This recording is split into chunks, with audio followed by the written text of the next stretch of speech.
Good morning, it's everything but the horse rally day. Everyone's arriving at 9 and it's officially 8 o'clock. I am going out to set up clips for the dressage letters. But I made a mini course and this is the dressage arena. It's what I got.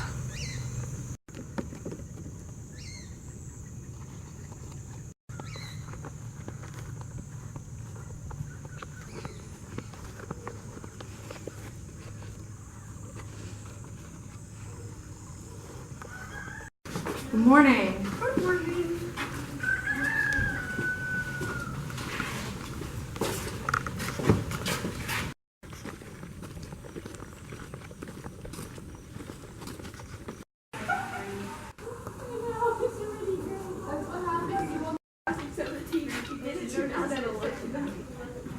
And they just wrote a little story. She never noticed that. Yeah, so I didn't notice it was red either. Oh, that's good.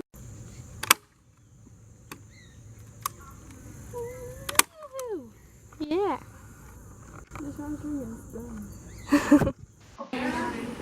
Alright, so the rally has officially started. Everyone's getting their tack stalls set up. And then we're all going to briefings. I'm going to be voicing over some of this, so it's a little bit easier to understand. Here, everyone's preparing for their helmet checks and getting their stick horses ready to bring to briefings. Parents are always like, oh no, there's my child and she's having trouble or he's having trouble. So once your tack stall is set up and you're ready to go, you will meet in the designated area for briefings. At briefings, you usually bring your helmet. In this case, they also bring their stick horses to do jogs afterwards. But the chief horse management judge, generally at briefings, will brief you on what will be happening for the rest of the rally, if there are any rule changes that or exceptions that have been made that you would need to know about for the whole duration of the rally. So here the competitors have started helmet checks.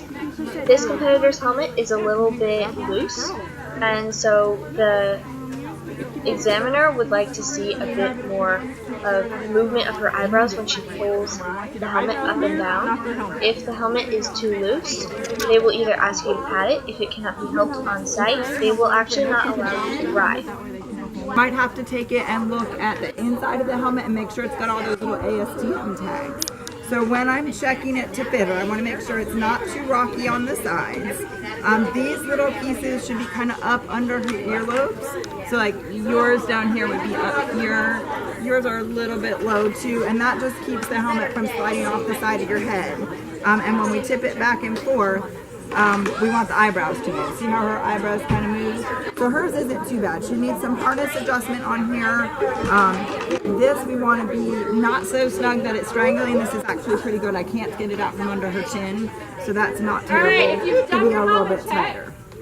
So that's not bad. So we'll go to the next one. Now this is a little bit less adjustable. This is a real good helmet, but it's not probably going to be adjustable enough to make that fit without a lot of padding. So if you've got a helmet that doesn't have a little dial, turn around and look at her little dial. These are really good because I can adjust them a lot. These you have to take off and add padding. So at D Rally, we would probably have to have you add some padding. So are you okay with? So here all of the competitors have started their lineup for jogs. You're lined up in numerical order and then jogged upon the direction of the examiner. He has a really short back. The examiner is generally a vet, and they are checking the soundness of your horse, and in this case, your stick horse. Okay, that one's a little refusing of the bit. This is close. So once you finish helmet checks, jogs, and briefing, competitors return to the barn to prepare for their formals. After formals, they will go to their dressage test. So formals, they're going to be looking at your overall turnout and cleanliness and fitness to compete that day. They want to make sure that you are appropriately turned out for judges. How neatly you're dressed, your horse, how neatly clean they are, and making sure that for safety, the bridle is safe, the saddle is safe, the girth is safe, that everything is safe before you get on and go ride your horse, okay? So for each person, there is a sheet, and we have to show you the different things that we're going to be looking for. Okay, the first thing we need to see is that your pony club pin is on, and your armband or your bracelet. Oh, look at them. Okay, well, There you go. All right, Lex, you want to describe? All right, where is Grace? All right, so Lex, you're gonna write. So they have not. This team has not ever been to a rally before. So can you pretend you're coming to a rally and what you come up to the judge and say? So you make your introduction to the judge when you present yourself. You would not be. And I have my horse. Oh, okay, your horse. Hello, my name is Lexi Ray. I'm a C2HB from Tuscaloosa Pony Club, and this is my horse. Okay, so you just introduce yourself. You either tell me your club name or your team name, because sometimes they're not the same.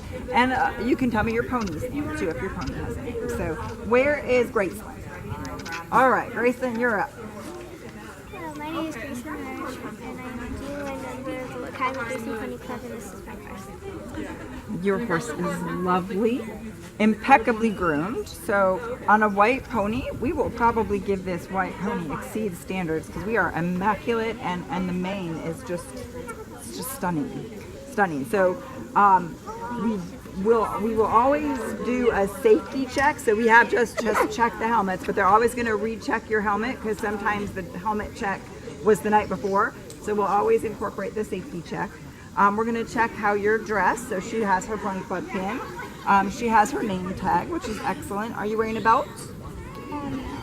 So for most disciplines, if the pants have belt loops, you would wear a belt, but your pants do not have belt loops. So if you had Jodfords on that did not have belt loops, you would not have to have a belt. But if you have Jodfords on or breeches on that have belt loops, then for most disciplines, you would need a belt.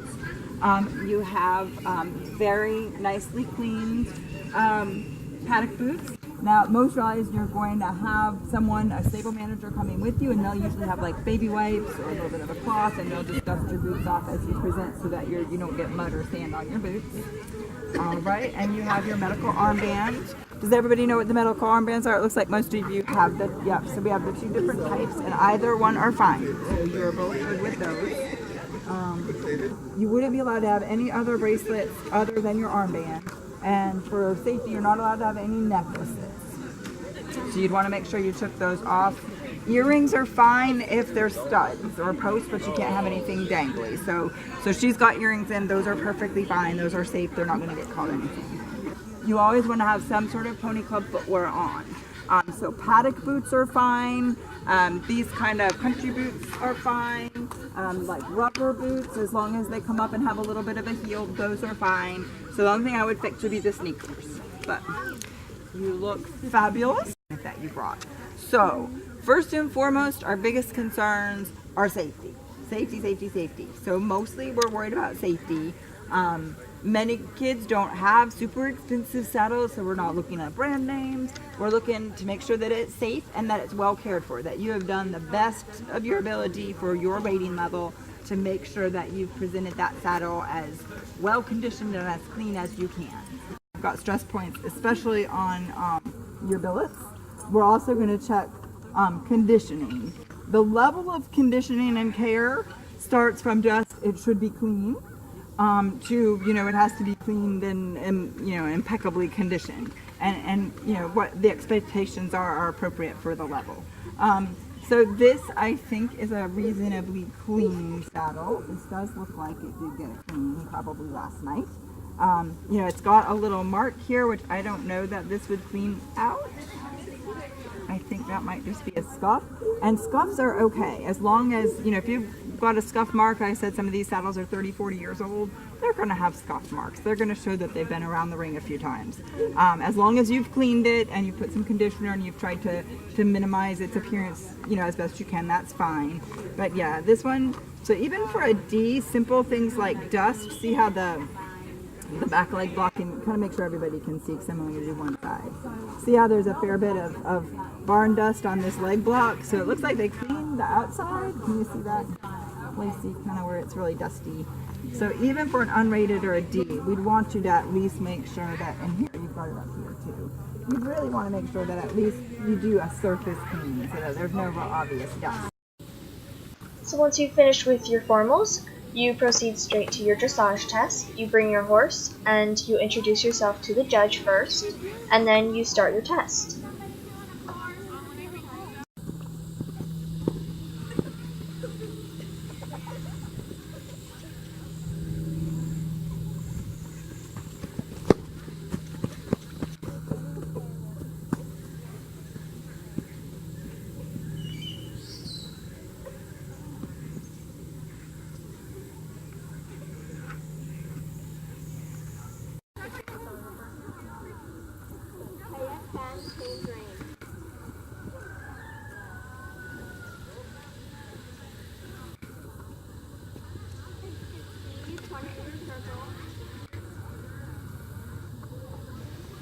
The next activity after your dressage test is the course walks. The C advisors will take their teams out to a small course made for walking and teach them a thing or two about real competition and have some fun along the way. They can jump over the jumps and raise and lower them. It's a whole lot of fun, and you can learn a lot of arena technique when you have time to just stand out there and see the jumps. Get on your horse and trot right in front of the judge. Hey, come to us and then tell us your name and your pony's name. Nope. Run. Run. Amazing. The last activity of the day is your written test. You will sit down with an advisor and they will help you through a test if you need help. It's mostly multiple choice questions. They all refer to rally management, how to handle certain situations when horse management is around, and etc. It's also got a lot of good safety questions and things that you will need to know for your higher up ratings. So usually they're pretty easy, but it actually is a lot of fun to test your knowledge.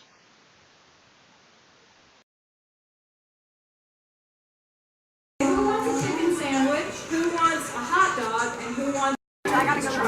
We are finally nearing the end of the rally, and everyone's checking their scores. This will include your dressage test scores, your written test scores, and your overall equipment scores.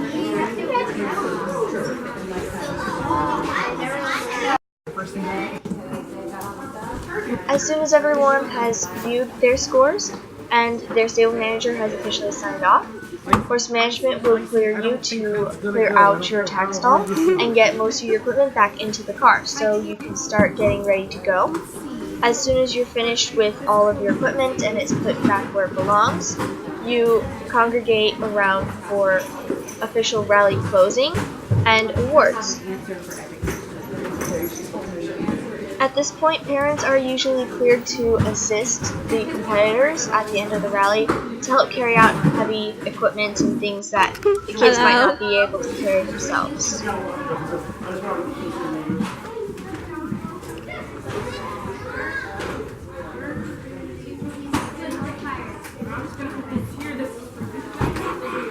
Go back and look at those.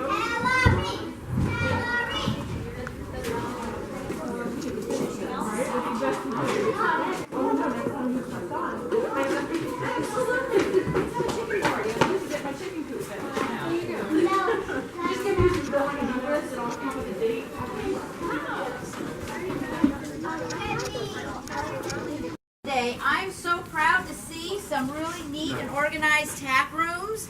I mean, really impressive. And I was very happy to see you girls and boys working together. You were encouraging one another, you were helping one another, you were reading tests and jumping and having a great time, and that was lovely. For a real rally, each of you, which I told some of the teams that I did, will have a specific time to be at your formal inspection. You will come by yourself.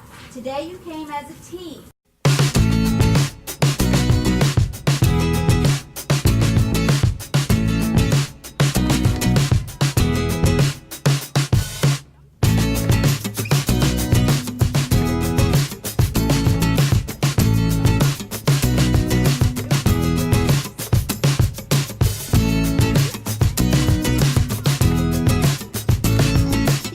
So that officially concludes the Sunshine Region Everything But the Horse Rally. I hope you found this video educational and that you'll share it with your friends. Let them know that Pony Club is a blast, and please give this video a thumbs up, and I look forward to seeing you in the next video.